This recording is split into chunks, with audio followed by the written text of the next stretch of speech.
Welcome back to Pop Culture Explosion. I'm Mike and I'm here with Paul. Here at Pop Culture Explosion, we goggle at all the beautiful people in the world, and we are going to be talking about what today, Mike? Justice League. Justice League, and we were just talking about the cast of Justice League, and yeah, I got some boy crushes, and I got a huge crush on Gal Gadot. But hey, Mike, let's just dive into this. Let's dive deep into Atlantis on this one, where this is going to be spoiler-filled, people. Spoiler-filled. So if you have not watched this movie, don't be angry with us for spoiling your movie.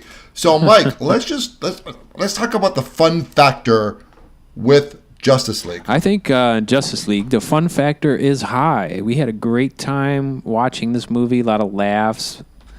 I thought it was great. My biggest criticism of DC is it's always taken itself so seriously, and Justice League did not. There were jokes, they made fun of themselves. It was just a lot of fun, and I had a good time. Definitely. What character, or what characters, Mike, did you love the most? I think standout character for me, if I had to pick one, would be the Flash. And Ezra Miller Yes. just nailed it. He did, and here's the thing. There's a whole big thing because, Grant Gustin is on The Flash on TV, and I've had some discussions out there with you guys on our Facebook page about this. And I was not a believer at first, but after seeing the movie, boom, I loved it. I love what Ezra Miller brought to the character. So he nailed it, and I'm happy with it. So I'm okay with Flash on TV and Flash in the movie. Gal Gadot as Wonder Woman. Oh my God. I mean, she was phenomenal in her own standout movie. And in my humble opinion, she felt like she was the glue for Justice League. Yeah, I mean, she's a major character as well as Batman. I think together they're kind of the mastermind seemingly behind this whole thing. Let's talk about the post-credit setup. Now, we had two of them. I thought the scene between Superman and Flash, that was just awesome. Christine and I saw this movie, and we just laughed at that end of credit scene. But there was a second one, Mike, and what was the importance of that to you? Okay, so the final, after all the credits, we find out that Lex Luthor is not in prison. We have Deathstroke showing up on his yacht, and Luthor talking about, hey, they got their own little superhero team. Shouldn't we have a league of our own? That's what he said, a league of our own. That's what we need.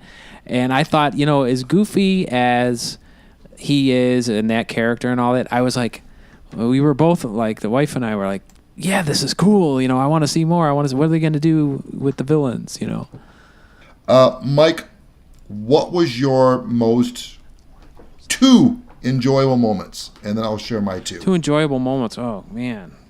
So many. I think there was a really neat scene at the beginning with Batman when he fought the Parademon. He used the criminal to sort of lure it in. And, him and Alfred were kind of staking it out and trying to figure out what was up there. And then, I don't know, moments with like the Flash when he went to the Batcave with all them and he was like zooming around and being silly and he was in the Batmobile and then so just stuff like that was. But I mean, I would have to sit and think about it for an hour to get all the best parts. My two favorite scenes was when the Amazonians were fighting Stefan Wolfe. That whole scene was just so mind-boggling epic. Loved it. And I was stressed out. I saw a lot of carnage, a lot of Amazonians die. And he eventually got what he wanted. And I was just shocked because I thought at the last minute they'll foil his plans, but yeah, they didn't. My second favorite scene was when Superman was first resurrected. And he's going up against the Justice League. And you have Flash trying to get behind him. And it goes that whole slow motion moment. And Superman locks eyes with the Flash. And the look on the Flash was just pure horror. And just that scene alone, that Superman could just destroy the Justice League. That was pretty epic. So, Mike, what do you think about the story in general?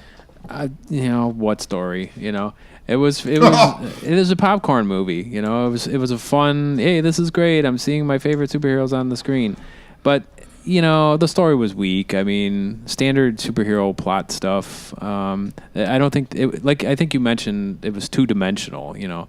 And sure, there's stories and there's exposition and they're trying to explain it and all this stuff, but I was too busy being in awe of the eye candy and the characters and everything. So, yeah, I don't think the story was all that great, really. I mean, I have to agree. When I walked out of that movie, my mind was blown. But taking 24 hours and just really nitpicking it and thinking about it, I have to agree. I thought the story was kind of weak, but they gave us enough goodies that I could overlook that flaw. Yeah, this was a movie full of goodies, and the pacing was done well so that you could keep moving and keep entertaining. It was an entertaining movie, but I think it's not a deep movie by any means. And Mike, I have to agree with you about the pacing. I thought there were good arcs and lulls where we weren't constantly at the edge of our seats, stressing out, or we're in the back of our seats going, oh my God, I'm so bored. I want this just to move. I thought the directors and the producers and writers did a really good job with the pacing of this film. Yeah. So let's talk about the actors' performances. My two actors that I thought felt kind of flat was Ray Fisher as Cyborg and Ben Affleck as Batman. Mm-hmm. I thought they were the two most dullest characters. I mean, just right above the insect zombie army. I just wasn't impressed with their performances. Mm-hmm. I thought Henry Cavill did a great job. Yep. I always mispronounce his name. Ezra Miller was amazing, and he stole the show. He did. He stole the show, absolutely. And then Gal Gadot, she can't do anything wrong. Yeah, she's amazing. Yeah. Mm-hmm. Yeah, I mean, that's amazing cast. Amazing performances, amazing cast, high fun factor. Just, CGI was flawed. Well, now, Mike, we're going to our next part. Let's talk about the weakest parts and flaws of this movie. Yeah, since I kind of jumped out ahead a little bit there with the CGI. Yeah, good job, dude. The Stefan Wolfe, I mean, just the look of him, he looked like a cartoon. I mean, Stefan Wolfe looked like a cross between a Viking and a goat. I mean, and plus, he was entirely CGI. And as a fan, I want to see a villain that you can literally touch. And I thought Stefan Wolfe. Well, first of all, let's backtrack for a second with this character.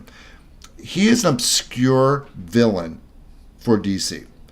DC has so many rich villains. I would have really loved to see Darkseid in this. Well, instead. he's in the works. He's coming. And he was mentioned by Stefan Wolfe, by the way. So, hey guys, this was our review of Justice League America or Justice League in general. What are your thoughts on that video? Do you agree with what we had to say about it? Do you disagree? Hey, let's share those comments below in the comment section. If you like this video, smash that like button. If you dislike this video, hey, what the heck, dislike it. And hey, subscribe for future content. You do any of those things, you will be invited to be part of the Justice League. So Mike, with that being said, peace out.